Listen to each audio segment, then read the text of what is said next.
अमेरिकेतून एक अतिशय धक्कादायक आणि संतापजनक घटना समोर आली आहे, ज्याने संपूर्ण तेलंगणा राज्य आणि त्याचबरोबर भारतीय आयटी क्षेत्राला अक्षरशः हादरून सोडलंय। ज्या पतीवर विश्वास ठेवून साता समुद्रापार एक तरुण मुलगी सुखी संसाराचं स्वप्न पाहत गेली, त्याच पतीनं तिचा अत्यंत क्रूरपणे काटा काढलाय। वॉशिंग्टन राज्यातील बेलियू येथे तेलंगणाच्या एका सॉफ्टवेअर इंजिनियरनं आपल्याच पत्नीची हत्या केली। सुरुवातीला या शातीर पतीने या हत्येचा एक अकस्मात मृत्यू म्हणून दाखवण्याचा प्रयत्न केला, बनाव केला। त्याचबरोबर बाथरूम मध्ये हा सगळा प्रकार घडल्याचा एक बनाव रचला। पण म्हणतात ना, गुन्हेगार कितीही हुशार असला तरी कायद्यापासून पळू शकत नाही। अतिशय तशाच पद्धतीचं प्रकरण या ठिकाणी सुद्धा घडलेलं आहे।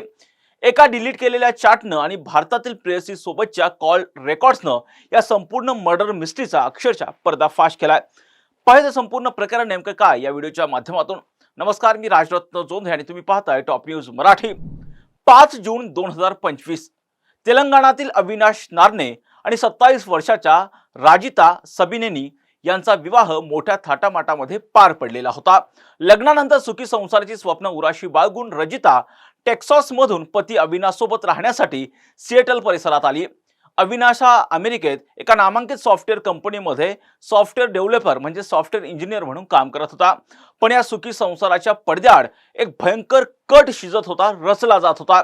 याची पुसटशी कल्पना देखील रजिताला आलेली नव्हती।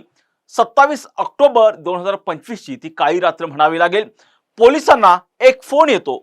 अविनाश पोलिसांना सांगतो की मी बाहेरून औषध आणि जेवण घेऊन आलो, तेव्हा माझी पत्नी बाथरूम मध्ये बेशुद्ध पडलेली होती। मी आत त्याचबरोबर ती बाथरूम मध्ये बेशुद्ध पडलेली होती, ती आत अडकलेली आहे आणि कशाही पद्धतीचा प्रतिसाद देत नाहीये। पोलीस घटनास्थळी पोहोचतात आणि बाथरूमचा दरवाजा तोडला जातो आणि रजिताला रुग्णालयामध्ये नेलं जातं। पण डॉक्टरांनी तिला तपासल्यानंतर डॉक्टरांनी अक्षरशः रजिताला मृत घोषित केलं। सुरुवातीला हा एक अपघात वाटत असतो, पण पुढच्या काही दिवसात जे समोर येतं त्यानं अमेरिकन पोलिसांच्या पायाखालची जमीनच सरकते। सर्वात महत्त्वाचं कारण म्हणजे पोलिसांना पहिला झटका तेव्हा बसतो जेव्हा रजिताचा शवविच्छेदन अहवाल म्हणजेच पोस्टमॉर्टम रिपोर्ट समोर येतो। या पोस्टमॉर्टम रिपोर्टमध्ये स्पष्ट सांगितलं जातं की राजिताचा मृत्यू नैसर्गिक नसून तिचा गळा आवळल्यामुळे त्याचबरोबर श्वास गुदमरून तिचा मृत्यू झालेला आहे। म्हणजेच याचा सरळ सरळ अर्थ असा होता की राजिताचा खून झालेला होता। यानंतर पोलिसांनी अविनाशच्या डिजिटल जे कुंडली आहे ती बाहेर काढायला सुरुवात केली। त्याच्या संबंधातले जे डिजिटल पुरावे आहेत ते गोळा करायला सुरुवात केली आणि इथेच समोर आलं सर्वात भयंकर सत्य, सर्वात भयंकर पुरावा। तपासात जे समोर आलंय की लग्नानंतरही अविनाशचे भारतातील एका तरुणीसोबत प्रेम संबंध होते। धक्कादायक बाब म्हणजे 5 जून रोजी झालेल्या अविनाश आणि रजिताच्या लग्नाला ही प्रेयसी स्वतः हजर होती। रजिताच्या मृत्यूच्या दिवशी म्हणजे रजिताचा ज्यावेळेस मृत्यू झाला त्या मृत्यूच्या दिवशी अविनाशने या प्रेयसीला एका पाठोपाठ एक तब्बल 4 वेळा फोन कॉल केलेले होते। हे फोन कधी झालेले होते तर ज्यावेळी अविनाश मी पत्नीला वाचवण्यासाठी बाथरूमचा दरवाजा तोडण्याचा प्रयत्न करतोय असा बनाव करत होता, अगदी त्याच वेळेच्या आसपास तो भारतात प्रेयसीशी फोनवर बोलत होता। इतकंच नाही तर पत्नीचा खून केल्यानंतर तिच्या मृतदेहाचा फोटो त्याने त्या प्रेयसीला व्हॉट्सअपवर पाठवलेला होता आणि नंतर तो मेसेज डिलीट करून टाकलेला होता। सायबर पोलिसांनी जेव्हा हे डिलीट केलेले चॅट्स आणि फोटोज रिकव्हर केले तेव्हा अविनाशचा खरा चेहरा समोर आला। पोलिसांनी त्याचा खोटेपणाचा भुरका अक्षरशः टराटरा फाडून टाकला। तपासात तिसरा आणि सर्वात मोठा पुरावा समोर आलेला होता आणि तो पुरावा म्हणजे रजिताने तिच्या मैत्रिणीला पाठवलेला एक मेसेज। मृत्यूपूर्वी काही दिवस आधी रजिताने तिच्या मैत्रिणीला चॅटवर सांगितलेलं होतं की अविनाशने मला बनवून दिलेलं स्मूदीची चव कप सिरप सारखी कडू लागतीये। अगदी मृत्यूच्या दिवशीही तिने अविनाशला मेसेज करून स्मूदी कडू असल्याचं म्हटलं होतं।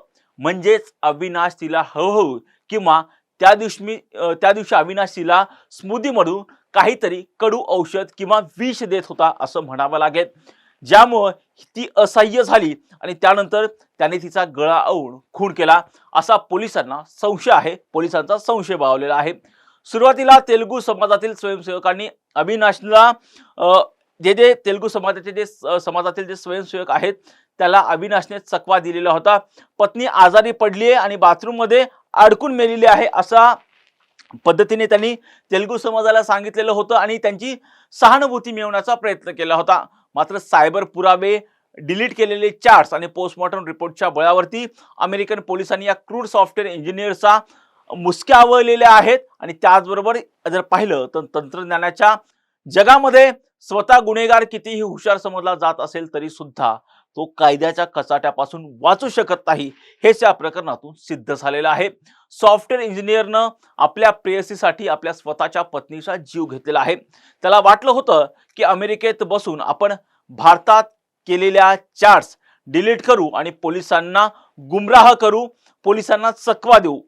पण आपण बघतोय की सध्याच्या डिजिटल युगामध्ये तुम्ही केलेले काहीही डिजिटल मेसेजेस असतील त्याचे फुटप्रिंट्स कधीही पुसले जात नाहीत. हेच या घटनेनं पुन्हा एकदा सिद्ध केले.